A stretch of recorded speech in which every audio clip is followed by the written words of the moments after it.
इस प्रोसेस को स्टार्ट करने से पहले मैं यूजुअली अपनी ट्रेनिंग्स में एक क्वेश्चन करती हूँ लोगों से।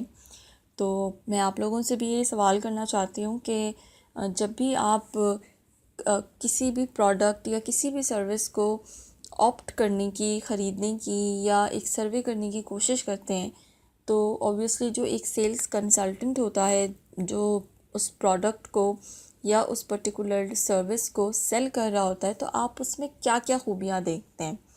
आई मीन वो कौन से एलिमेंट्स होते हैं जो आप चाहते हैं कि एक सेल्स पर्सन में आपको नज़र आए?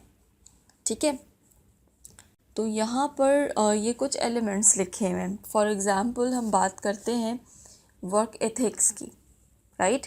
अगर हम नॉर्मली सेल्स का जो वर्ड है वो वो लोग वो इतना ख़तरनाक होता है कि लोग कहते हैं यार ये तो मुझे ये चीज़ बेचने आया है, पता नहीं जो है ना वो बस ये मुझे चला जाएगा, मुझे ये दे के ना, और बस ये मुझे बेवकूफ़ बना रहा है।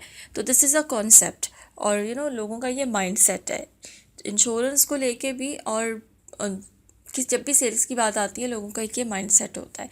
इसकी बहुत सारी वजूहात होती हैं।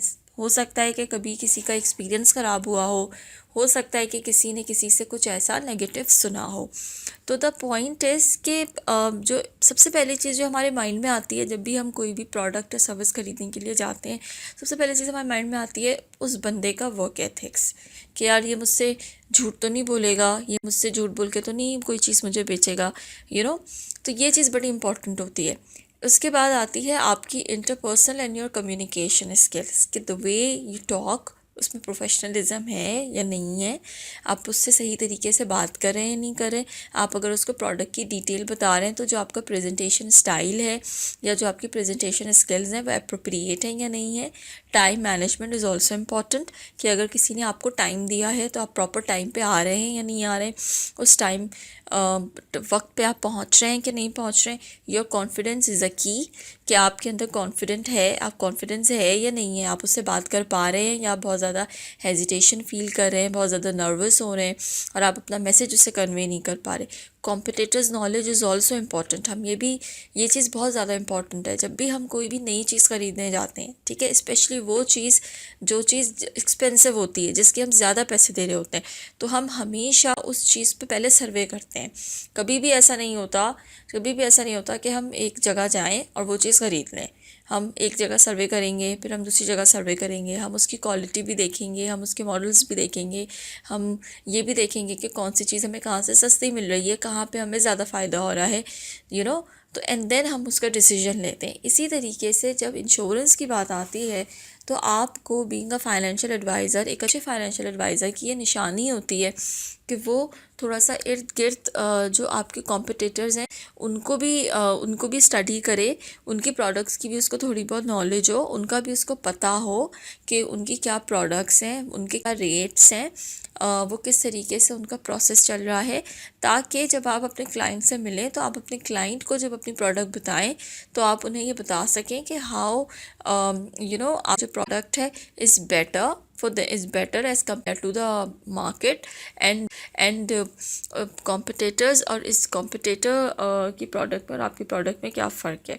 इसी तरीके से एक सेल्स एजेंट के लिए ये बहुत ज़रूरी है कि वो एक अपना ट्रस्ट लेवल अपने क्लाइंट के सामने मेंटेन करे, ठीक है? तो ऑब्वियसली मैंने जो वर्क एथिक्स की बात की है, बेसिकली वो लोगों का ट्रस्ट नहीं है, ठीक है? लोगों का ट्रस्ट नहीं है, लोग जो है वो ट्रस्ट नहीं करते एजेंट पे, और उसकी बात पे यकीन नहीं करते, जिसकी वजह से वो ये समझते हैं कि सामने वाला बंदा जो है या सेल्स एजेंट जो है वो मुझे मिस सेलिंग मुझसे करेगा, मुझसे झूठ बोलेगा, और अपनी पॉलिसी बेचने के लिए।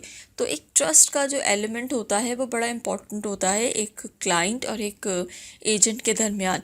सवाल ये पैदा होता है कि इस ट्रस्ट को किस तरह से बिल्ड किया जाए, ट्रस्ट को किस तरह से बनाया जाए। तो देखें, इसके लिए सबसे ज़्यादा ज़रूरी है, इसके लिए दो चीज़ों का होना बहुत ज़रूरी है। सबसे पहली चीज़ कि आपके अंदर ये एबिलिटी होनी चाहिए कि आप अपने कस्टमर की बात को सुने।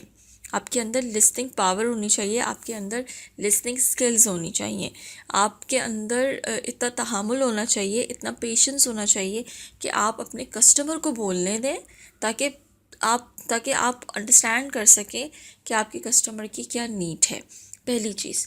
दूसरी चीज़ ये होती है, किसी से भी ट्रस्ट बिल्ड करने के लिए, किसी से भी एक अच्छा ट्रस्ट बनाने के लिए आप उसके साथ सबसे पहले एक रिलेशनशिप बिल्ड करते हैं। उस रिलेशनशिप को कैसे बिल्ड किया जाए, अब सवाल ये होता है। उस रिलेशनशिप को बिल्ड करने के लिए आपने सबसे पहले अपना एक अच्छा इम्प्रेशन क्रिएट करना होता है।